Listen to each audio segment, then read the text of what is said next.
बच्चू कडूजी, खरं तर तुम्ही आता तुमच्या आंदोलनाचा हा तिसरा दिवस आहे। सरकारकडून अजून कोणतीही दखल घेण्यात आलेली नाहीये। आपली पुढची भूमिका आता नेमकी काय असणार आहे?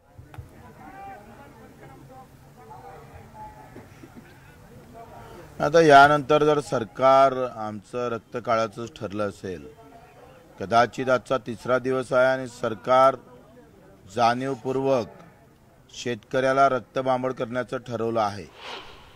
म्हणजे तो शेतीतही मरता आणि आंदोलनात सुद्धा त्याला मारण्याची भूमिका एकंदरीत राज्य सरकारची दिसतं। त्याला इथून गोळी मारूनच पाठवू अशा मागणीचे जर मानसिकते जर सरकार असेल, आम्ही सुद्धा मागे हटणार नाही। आम्ही कफन बांधूनच आलो आहे डोक्यावर।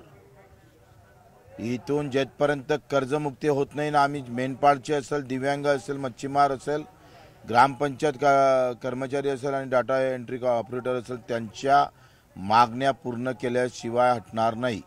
मी मुख्यमंत्री महोदयांना एकूण मागणीच्या अ आणि ब चं निवेदन दिलेलं आहे। अ वर निर्णय झाले पाहिजे आणि ब ज्या मागण्या दिलेल्या आहेत त्यावर चर्चा झाली पाहिजे। ते जर झालं नाही तर आम्ही हटणार नाही। तुम्ही लाख कोशिश करा, लाख काठ्या चालवा, आम्ही थांबणार नाही। तुम्हाला शेतकऱ्याचं, मजुराचं, मेंढपाळाचं रक्तच लागत असेल, दिव्यांगाचं, तर ते सुद्धा आम्ही तुम्हाला द्यायला तयार आहे, पण आता आम्ही मागे घेणार नाही। बरं, बच्चू कडूजी, खरं तर सरकारचे प्रतिनिधी म्हणून चंद्रशेखर बावनकुळे हे तुमच्याशी संवाद साधणार असल्याची देखील माहिती मिळते। नेमकं काय त्यावेळी तुमची भूमिका असेल, त्यांनी जर मध्यस्थी करायचा प्रयत्न केला तर?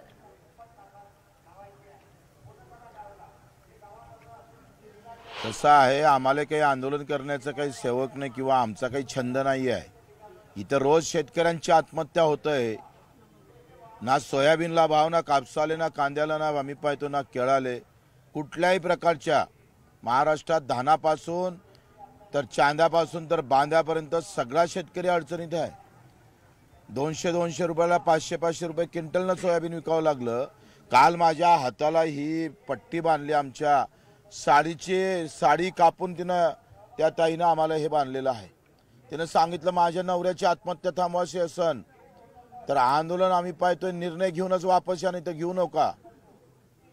तेव्हाच मी हे पट्टी सोडन। माझ्यासाठी हे गाठ अशीच राहू द्या, नाही तर माझ्या नवऱ्याच्या गळ्याला फास लागलाय। ती गाठ सोडण्यासाठी तिनं माझ्या हातात गाठ बांधलेली आहे। एवढी वाईट अवस्था आहे।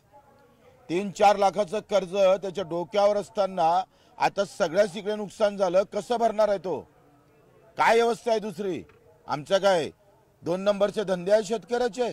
बाकी व्यापाऱ्यांसाठी कमसे कम येण्याची काही आवक असतं, शेतकऱ्याची सगळी आवक थांबलेली आहे। कर्ज फेडणं तर सुळा, जगाव कसा हा प्रश्न निर्माण झाला आहे। आणि असे असताना तुमची योग्य वेळ येत नाही, ते जर आम्ही पाहतोय अशा पद्धतीने वागत असाल तर माट हे दुर्दैव आहे महाराष्ट्राचं।